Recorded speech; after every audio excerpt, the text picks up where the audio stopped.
Buenas tardes, noches, familia. Eh, ¿Me oyen bien, verdad? Como Sí, siempre. Ok, vamos a orar y entrar en el tema. Querido amoroso buen Padre que estás en los cielos, en este momento, Señor, consagramos nuestras vidas a ti, pidiendo, Señor, que nos puedes siempre ayudarnos en cada momento. Bendiga esta reunión y lo que vamos a seguir estudiando, Señor. Eh, que esto pueda ser una bendición para todos los que lo van a ver, los que van a escuchar. En el nombre de Jesús. Amén. Ok, voy a compartir pantalla.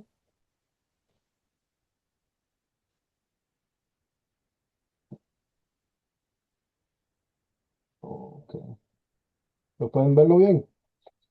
sí, Ok, so hoy vamos a hablar un poco del el altar del holocausto. Ok, entonces, el altar del holocausto es el primer mueble que uno ve cuando entra por la única puerta que se encuentra en el santuario. Se recuerda que estudiamos eso la semana pasada, ¿verdad? Ahora, vamos a... ok. El primer objeto que el pecador encuentra cuando entra en el santuario no es un trono, sino es un altar. ¿Por qué? Porque uno no puede llegar a Dios eh, impuro, pecador. Hay un proceso que uno tiene que pasar de limpieza. ¿Ok? Este es el primer mueble que uno encuentra. No es un trono, sino un altar. En el centro del atrio, el bronce sostiene el peso de la justicia, a la justicia divina, y abre la única ruta legal hacia la presencia. Tienen que verlo de esta manera. El santuario como un sistema legal de rituales de pureza, y también está tu forma eh, espiritual, el ambiente espiritual. Ahora, este altar hace tres funciones: juicio, sustitución y refugio, que hacen esas tres cositas. Ahorita vamos a hablar un poco, pero primero queremos ver la ubicación de este altar. La ubicación y el propósito de este altar, como dijimos, y como ustedes pueden ver en la pantalla aquí, todo esto tiene que ver con el santuario. Aquí está el tabernáculo aquí en medio, dividido en dos partes. Aquí está el lavacro, aquí está la puerta y aquí está el altar de bronce. Ahora, ningún adorador accede al lugar santo sin pasar por el altar. Tú obligatoriamente tienes que ir a este primer mueble antes de llegar hasta el lugar santísimo, que es donde está la presencia de Dios. Ahora, quiero que ustedes noten algo. Este altar de bronce, ¿por qué ustedes creen que es en forma de cuadro y no circular como el lavacro? ¿No pudo haber sido circular como el lavacro, familia? ¿Por qué ustedes creen que es hecho de cuadro y no lavacro? ¿O no importa? te importa. Claro que importa. Siempre hay eh, su significado, ¿ok? Y lo vamos a decirlo ahora. Pero primero, está en forma de cuadro, ¿ok?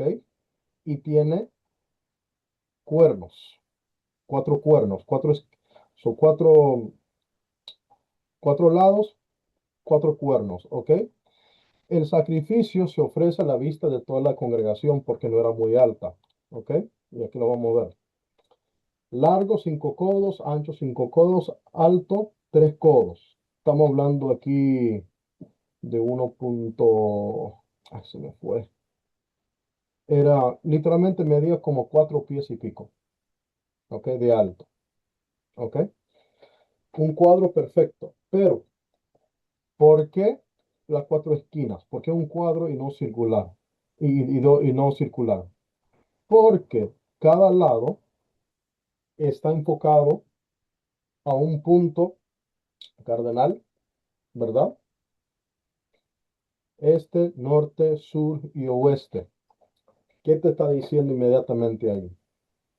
El sacrificio que se hace aquí, ¿verdad? Para todo el mundo. Es universal. El sacrificio es universal. Las cuatro esquinas miran a los cuatro puntos cardenales. El sacrificio implica a toda la humanidad bajo la jurisdicción del juicio divino. Todo el mundo está bajo juicio.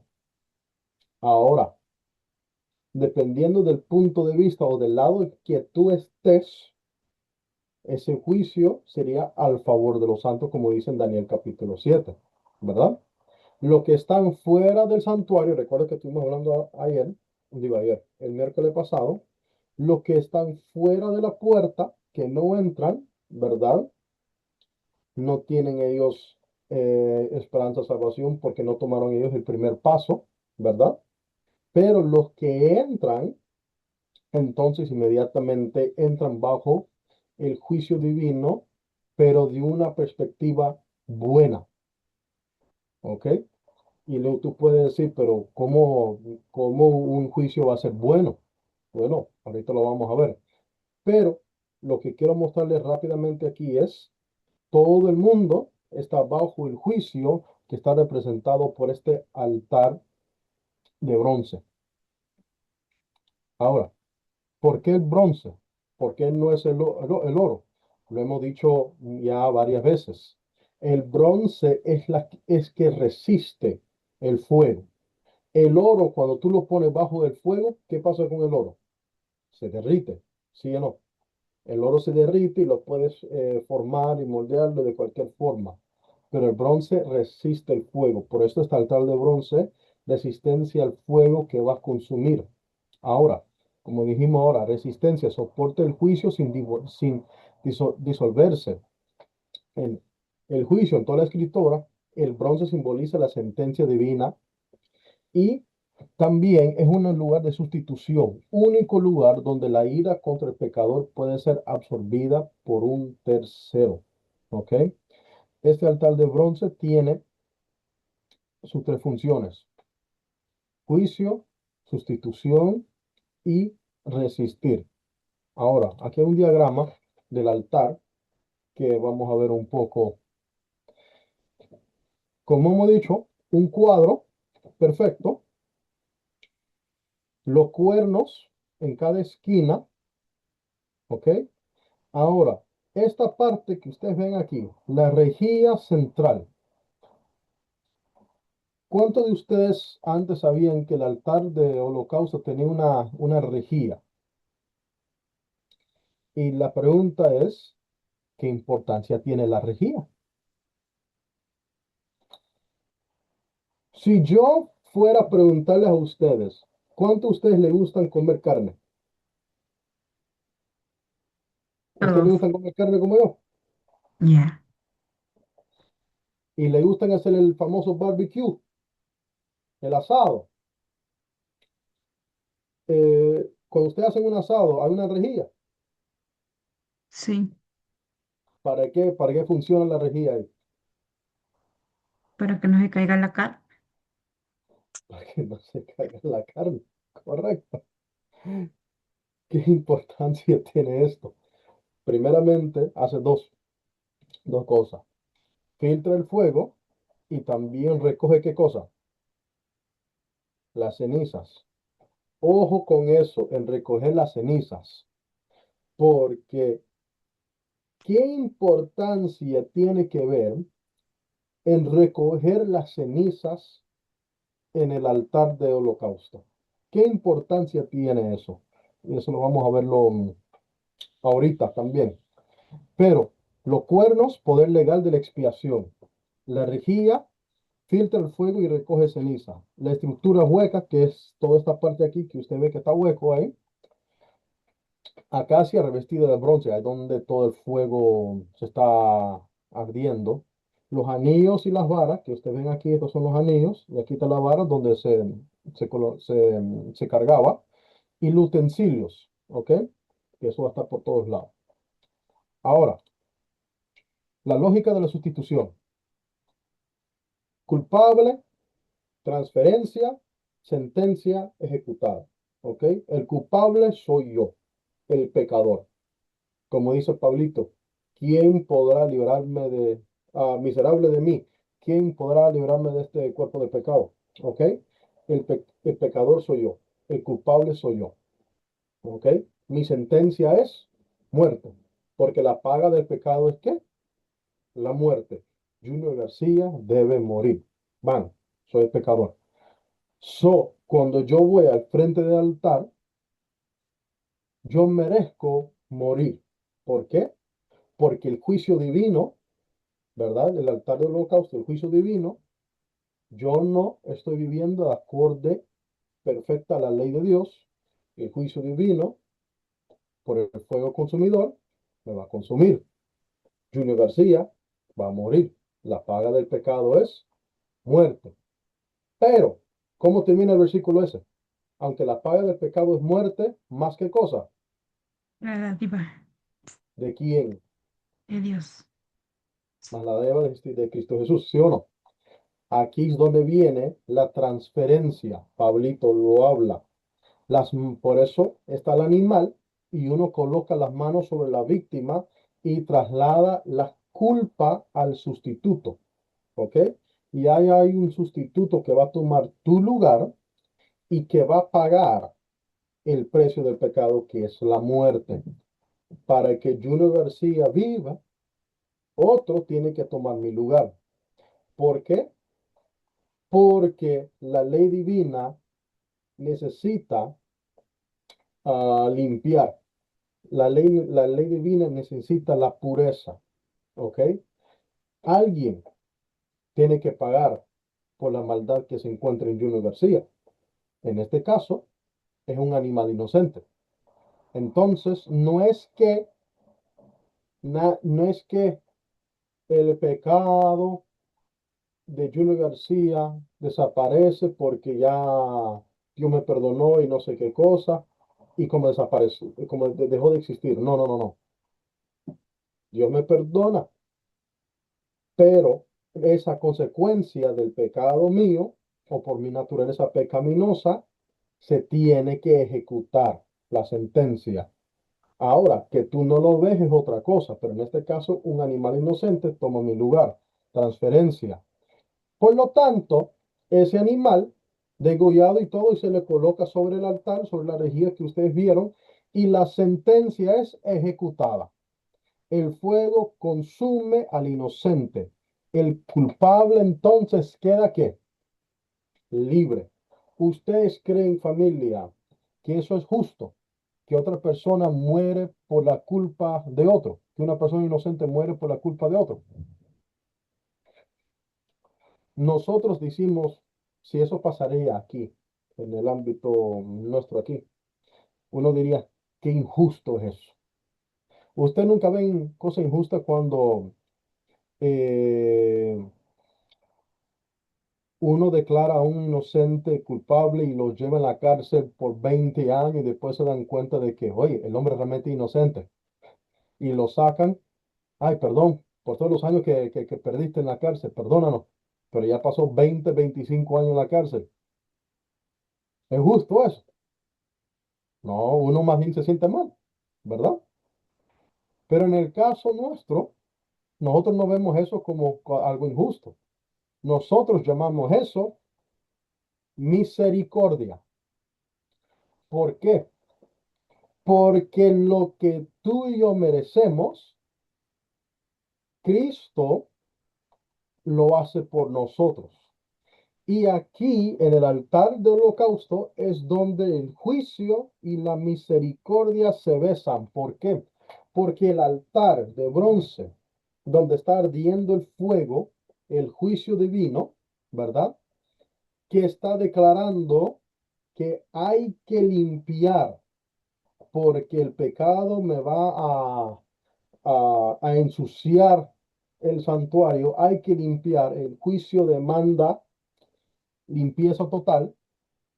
Ese mismo lugar que antes hubiera sido nuestra destrucción se convierte en nuestro refugio. Entonces me hago entender. Eso que antes que te hubiera eliminado a ti y a mí, porque somos pecadores, se convierte en el instrumento de nuestra salvación, porque antes eso mismo lo que nos hubiera destruido, ahora nos salva por la misericordia de Cristo. Eso ya llega a ser algo hermoso para nosotros. Diferente punto de vista. Los que están con Cristo y los que no están con Cristo. Los que están con Cristo y lo acepta como sustituto, el altar de holocausto se convierte en tu refugio. Pero los que no aceptan a Cristo, ese altar de holocausto se convierte en tu ejecución. Porque al final lo que hace el altar es matar a la víctima. Pero en el caso de los que aceptan a Cristo, la víctima es quién? El mismo Cristo. Y su sacrificio es el sustituto en tu lugar. Pero los que no están mal. Por eso ustedes van a ver, Dios es en su presencia fuego ardiente, pero no te quema, porque si tú estás con él, no te quema, más bien te purifica. Pero también el mismo libro de Hebreos habla que también Dios es fuego consumidor. O sea, si no estás con él, no porque él quiere, sino porque tú no has aceptado, porque el juicio divino demanda sentencia, entonces su misma presencia, en vez de purificarte, te consume. No porque Él quiere, sino porque tú no has dejado que Él tome tu lugar. ¿Me hago entender hasta ahora? El altar de holocausto, el mismo instrumento que es para sentencia, se convierte en tu refugio. Todo depende primero de tu estancia, dónde te encuentras. ¿Aceptas o no aceptas? Ahora, la imposición de manos, ¿ok? Esto no es magia ni nada de eso, ¿ok? Cuando, cuando imponen las manos sobre el animalito, esto estamos hablando de forma simbólica, esto no es nada de magia, que si realmente tú estás transfiriendo ADN o algo así, no, esto es simbólicamente. Es un gesto silencioso con efectos legales. El oferente presiona ambas manos sobre la cabeza del animal. No es ceremonia decorativa, es un traspaso jurídico de la culpa a un sustituto aceptado. La vida del inocente es recibida en lugar de la vida del culpable. El único que se hace ahí. ¿Ok? Simbólicamente, tú estás diciendo, este animal va a tomar el lugar mío. Ya. ¿Ok? No voy a meterme mucho en eso aquí porque más adelante en otros temas vamos a hablar de todo este tipo de sacrificios. Ahora, tipología, tipo y antitipo. Esto significa que esto es simbólico y esto es el cumplimiento. Bronce que resiste el fuego del juicio. Cristo soporta la ira sin disolverse. Víctima inocente sustituye al culpable. El justo, que es Cristo, muere por los injustos. Él es la víctima. La sangre aplicada a los cuernos. Su sangre tiene autoridad expiatoria universal. El sacrificio diario, cada mañana y tarde. Un único sacrificio suficiente. ¿Y para cuánto? Y para siempre. Cristo cumple la función de la víctima, la función del altar y la función del sacerdote. Él hace todas las funciones, ¿ok? Él literalmente está haciendo todo a favor de nosotros. Eso es lo que la gente a veces no entiende. Uno dice, pero ¿qué es lo que tengo que hacer? ¿Qué es lo que tengo que hacer? Bueno, lo primero que hay que hacer es tomar el primer paso para pasar por la puerta. Lo segundo que hay que hacer es aceptar a Cristo como el sustituto tuyo, porque Él es que hace todo. Ahora, el fuego arderá continuamente en el altar y no se apagará. ¿Por qué el fuego del altar del holocausto no se puede apagar? ¿Por qué siempre tiene que estar encendida ese fuego? Y más bien, ¿de dónde viene ese fuego? Ese fuego no fue hecho por ser humano. Ese fuego vino desde el cielo, descendió desde el cielo, así como cuando Elías estaba con los 450 profetas de Baal, recuerda, estaba en el monte Carmelo, eh, descendió fuego del cielo, así también en este altar descendió fuego del cielo, ok, esto es Esto es fuego divino, ¿ok? Pero ¿por qué este fuego no se puede apagar? ¿Por qué creen ustedes que este fuego no se puede apagar?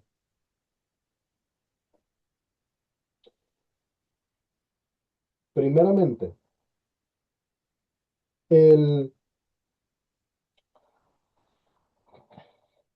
¿cuánto dura, familia, el sacrificio de Cristo? ¿Cuánto dura? Toda la vida. ¿Por qué el fuego del altar no se puede apagar? Por eso mismo. Por eso mismo. El sacrificio de Cristo no es parcial, no es dura 3 días, dura 30 días. El sacrificio de Cristo es para siempre. Por lo tanto, el fuego del altar tiene que siempre mantenerse encendido, no se puede apagar, porque Cristo constantemente, en forma simbólica de los animalitos, siempre está tomando el lugar de las víctimas. Siempre está tomando el lugar del ser humano constantemente. Por eso el sacerdote, para asegurar que el fuego no se apaga, tiene que estar vigilando cada mañana, asegurando que el fuego esté encendido. No se puede apagar. Eso es constante ahí. El fuego tiene que estar encendido porque el sacrificio de Dios siempre está disponible. Eso es algo que la gente tiene que entender. El sacrificio de Cristo siempre está disponible 24/7. Eso no se termina, eso no se apaga. Por eso este fuego siempre tiene que estar encendido. Eso también se, se- es uno de los continuos de que habla Daniel, que el cuerno pequeño va a quitar, uno de los continuos, ¿ok? Que el cuerno pequeño es que puede ahora tomar control de cuándo es que se hace sacrificio y tú tienes que ir al cuerno para el sacrificio. Está usurpando el lugar de la misericordia de Dios y de su juicio. El, el altar, el fuego del altar siempre tiene que estar encendido porque el juicio siempre está, pero la misericordia de Dios también siempre está. Eso nunca se aparta. Eso es una cosa que tienen que entender la gente. La misericordia de Dios nunca se desvanece, nunca se desaparece, nunca se quita. La misericordia de Dios siempre está con uno. Por eso el fuego siempre tiene que estar ardiendo. Ahora seguimos. Simbolismo del fuego perpetuo. ¿Ok? 4 puntos rápido. Iniciativa divina. La salvación comienza con un fuego que Dios mismo enciende. La salvación tuya y mía no proviene de ningún ser humano, ni por un fuego hecho por un ser humano, ni nada de esta tierra. Vino directamente desde el cielo. Desde el cielo encendió el fuego y encendió el altar. No es fuego común. Disponible constante. La gracia no es estacional. Nunca se apaga. Vigilancia sacerdotal. El pueblo guarda viva la conciencia del sacrificio. Siempre está encendido. ¿Ok? Y acceso legítimo. Sin fuego, el camino al lugar santo se vuelve como ilegal. ¿Qué es lo que Dios siempre quiere? ¿Qué es lo que realmente Dios quiere? El momento que el pecado rompió el puente entre Dios y la humanidad, lo que Dios ha querido hacer es que arreglar la brecha, arreglar el puente para que la humanidad pueda tener comunión otra vez con Dios y lo podemos verlo cara a cara tal como lo hacían nuestros primeros padres, Adán y Eva, ¿ok? Pero sin el altar de holocausto y sin el fuego que estuviera ardiendo constantemente, no hay ninguna forma que tú te puedas acercarte al lugar santísimo donde está la misma presencia. Tú no puedes. ¿Por qué? Porque tú y yo somos pecadores y no podemos ni una forma acercarnos ahí.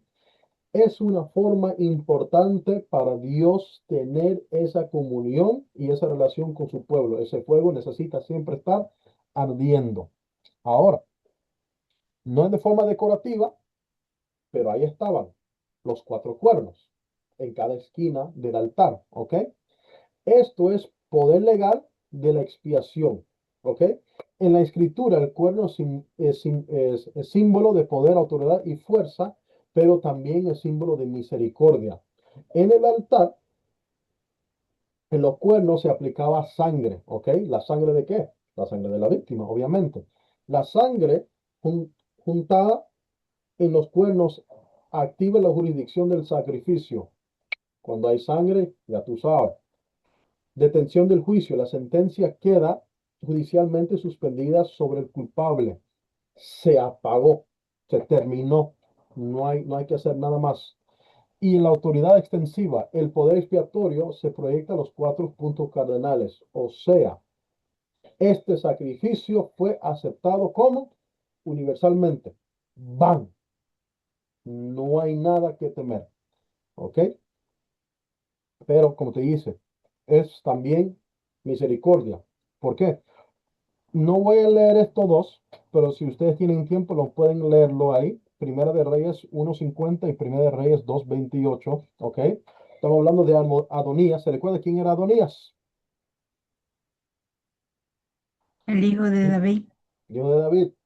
Tú ya sabes, cuando tú lees Primera de Reyes, los primeros capítulos, estamos hablando de Salomón aquí. ¿Sí o no? La historia de Salomón.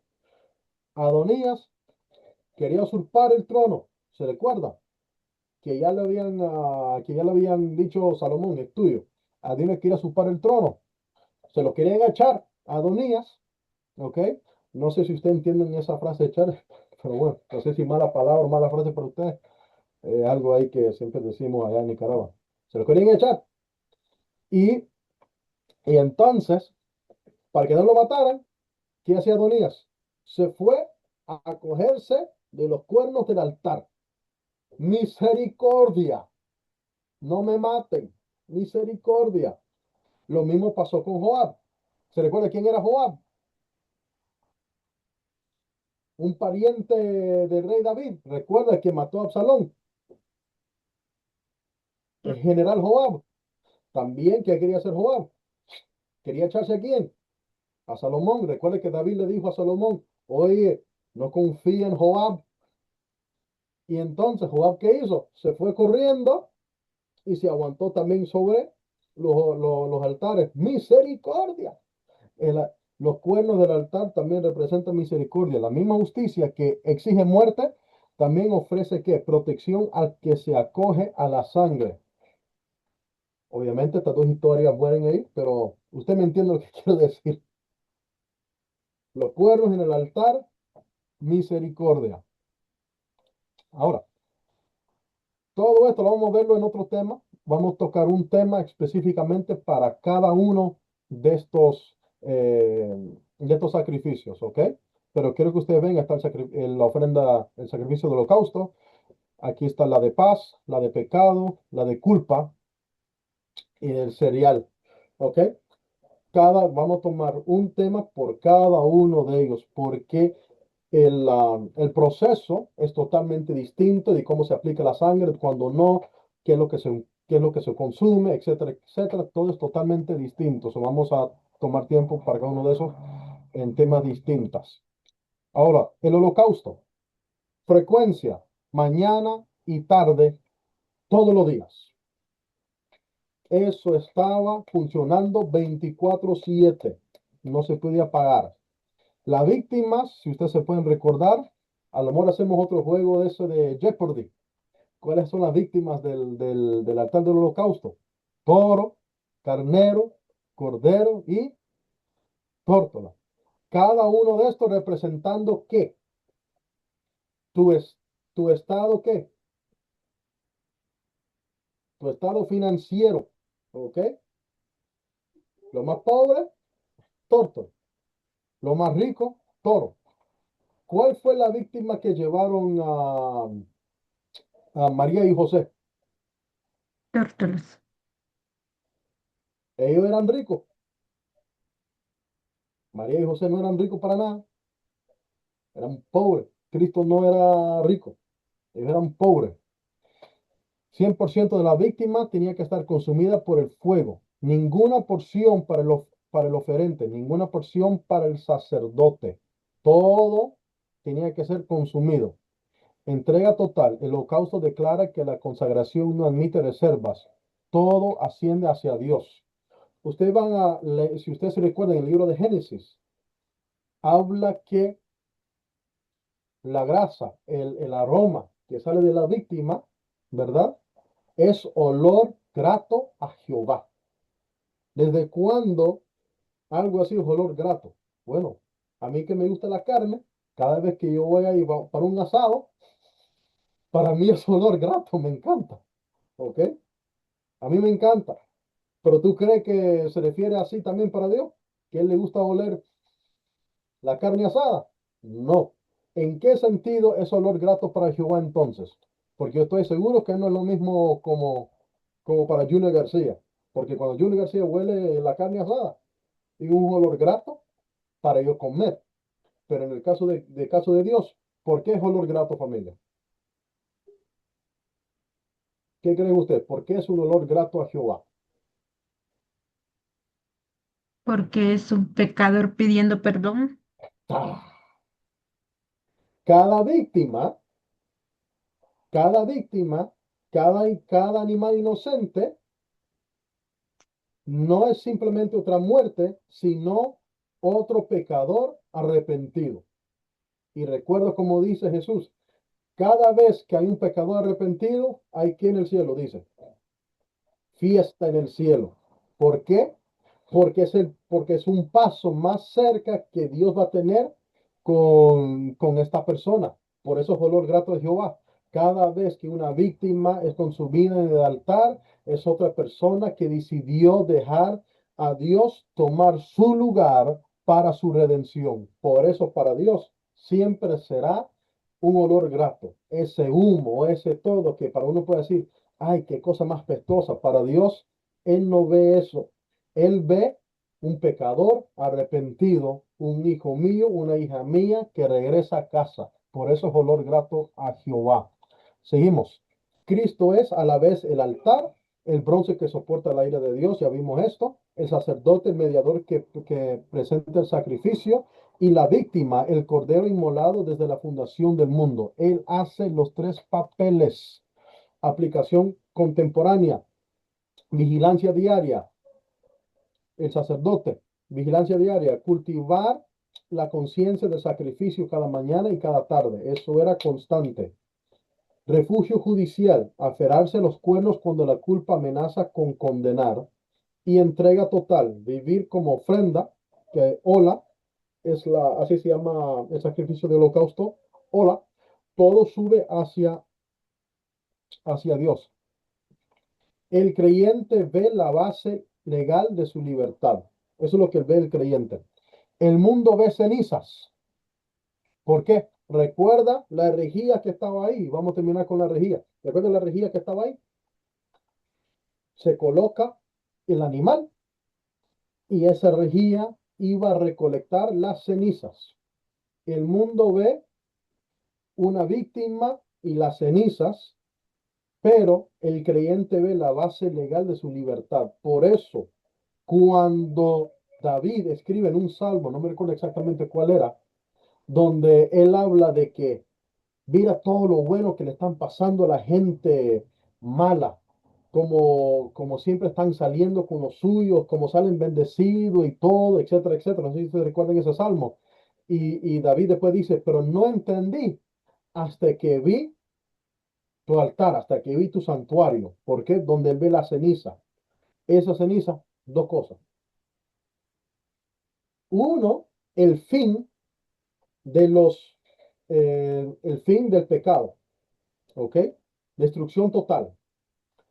Pero quiero que usted entiendan algo.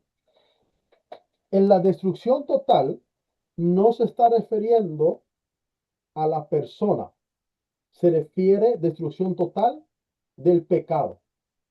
El problema es que en la destrucción final el pecado consume tanto, no, consume tanto no, el pecado consume en total a la persona, por lo tanto la persona es destruida con el pecado porque el pecado y la persona son uno.